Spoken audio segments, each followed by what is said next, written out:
ચાલો મિત્રો, આરતીસ કિચનમાં આપનું સ્વાગત છે। આજની વાનગી છે ભૂંગળા બટેટા, જે ભાવનગરની બહુ સ્પેશિયલ વાનગી છે। આ ભૂંગળા બટેટા ખાસ એક સ્પેશિયલ ટ્રીકથી બનાવેલા છે। સૌથી પ્રથમ આપણે એના ઇન્ગ્રેડિયન્ટ્સ જોઈ લઈએ, કઈ કઈ સામગ્રીઓ છે। તો મેં બટેટા નાની નાની સાઈઝના લીધા છે, એને બાફી અને 2 પીસ કરી નાખ્યા છે, જેથી કરીને સારો મસાલો એની અંદર ચડે। આદુ, લસણ, મરચાંની પેસ્ટ છે, કોથમરી ઝીણું કટિંગ કરી લીધેલું છે, એક બટેટું સ્મેશ કરી લીધેલું છે, ડુંગળી અને ટમેટાને ઝીણા ઝીણા કાપી લીધા છે, અને ધાણા જીરું, મરચું, હળદર, ગરમ મસાલો એની પેસ્ટ બનાવીને તૈયાર કરી રાખી છે। સ્વાદ મુજબ મીઠું અને લીંબુનો ઉપયોગ કરશું, તેમજ થોડી ખાંડનો આપણે એમાં ઉપયોગ કરીશું। હવે સૌથી પહેલાં આપણે જીરુંનો વઘાર આવી ગયો છે, એટલે સૌથી પહેલાં ડુંગળી સાતળી લઈશું।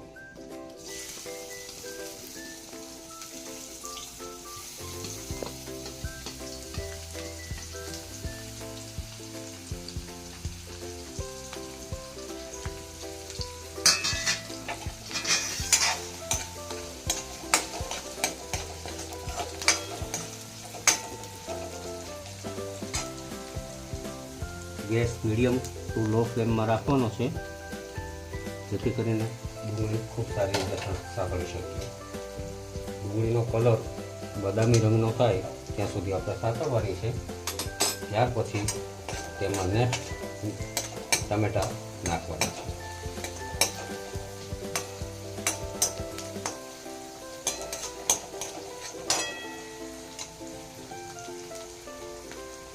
એકથી 2 મિનિટ આપણે ડુંગળીને સાંકળી લઈશું, ત્યાં સુધીમાં ડુંગળીનો કલર બદામી રંગનો એટલે કે ગુલાબી લાલ રંગનો થઈ જશે।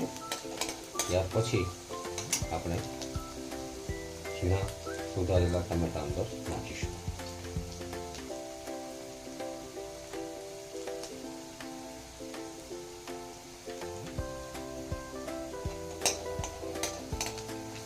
ડુંગળીની અંદરનું પાણી સાંકળવામાં સહેજ ઓછું થઈ જાય, બળી જાય પછી આપણે થોડું સ્વાદ પ્રમાણેનું મીઠું અંદર નાખીશું, જેથી કરીને ડુંગળી જલ્દી થઈ જાય।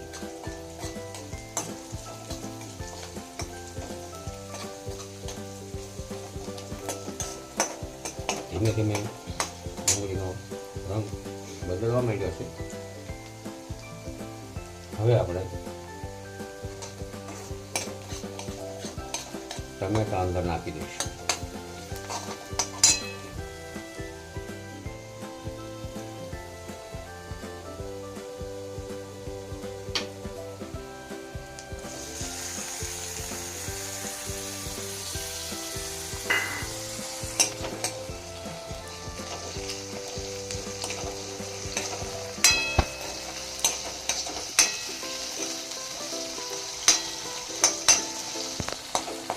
ટમેટાની સાથે જ ખૂબ સારી વઘારની સુગંધ આવી જાય એ માટે આપણે આદુ, મરચાં લીલા અને લસણ સાથે જ નાખી દઈશું, એટલે સરસ રીતે સાંકળી લેવાય।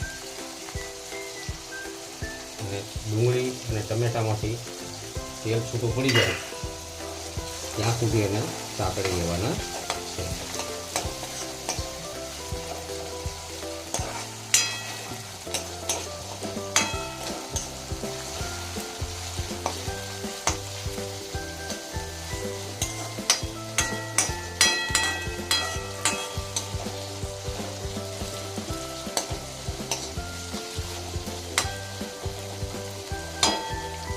મિત્રો આને આપણે 1 થી 2 મિનિટ માટે ઢાંકી દઈશું। મિત્રો આપણી ગ્રેવી સરસ તૈયાર થઈ ગઈ છે।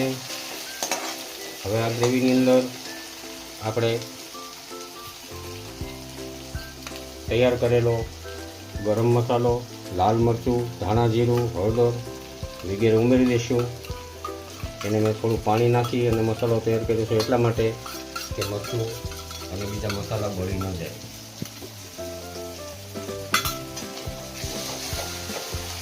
સરસ ગ્રેવી આપણી તૈયાર થઈ જશે।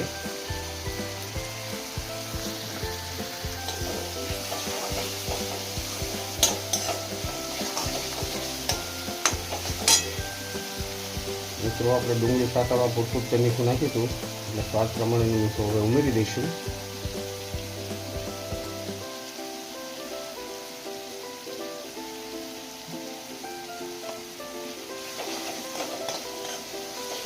હવે આપણી ગ્રેવી ફર્સ્ટ ક્લાસ તૈયાર થઈ ગઈ છે અને બટેટા અંદર નાખવાનો સમય થયો છે તે પહેલાં બટાટાની એક છૂંદો કરી લીધો છે મેં, જેથી કરીને ગ્રેવી ઘટ્ટ બને. હવે આમાં જે આપણે ઇન્ગ્રીડિયન્ટ્સ લીધા છે, ડુંગળી, ટમેટું, એને ઝીણું કાપ્યું છે મેં, એની જગ્યાએ તમે લોકો મિક્સરમાં ક્રશ કરીને ગ્રેવી બનાવીને પણ અને સાંતળી શકો છો. તો એ જલ્દી બની શકે છે, પણ મને દરદરું અને આવું વધારે મજા આવે છે અને આનો સરસ ટેસ્ટ આવે છે, એટલે મેં આ રીતે બનાવ્યું છે. હવે આપણે એને અંદર બટેટા ઉમેરી દઈએ. તેલ છૂટું પડી ગયું છે. ગેસની ધીમો કરી નાખશું આપણે અને બધો જ મસાલો સરસ રીતે બટેટાની અંદર ભળી જાય એ રીતે આપણે આપણા બટેટાને તૈયાર કરી લઈશું. આપણા બટેટા કમ્પ્લીટ તૈયાર થઈ ગયા છે. હવે એને સ્વાદ પ્રમાણે લીંબુ અને સહેજ ખાંડ નાખી અને વધારે ટેસ્ટી બનાવી લઈશું. મેં એની અંદર અડધા પાડા લીંબુનો ઉપયોગ કર્યો છે. આપ સ્વાદ પ્રમાણે વધઘટ કરી શકો.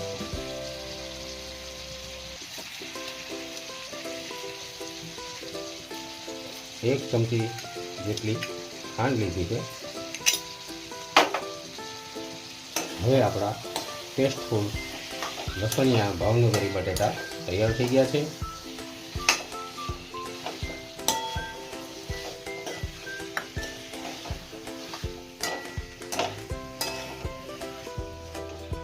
ઉપરથી આપણે કોથમરી સ્પ્રેડ કરી દઈશું.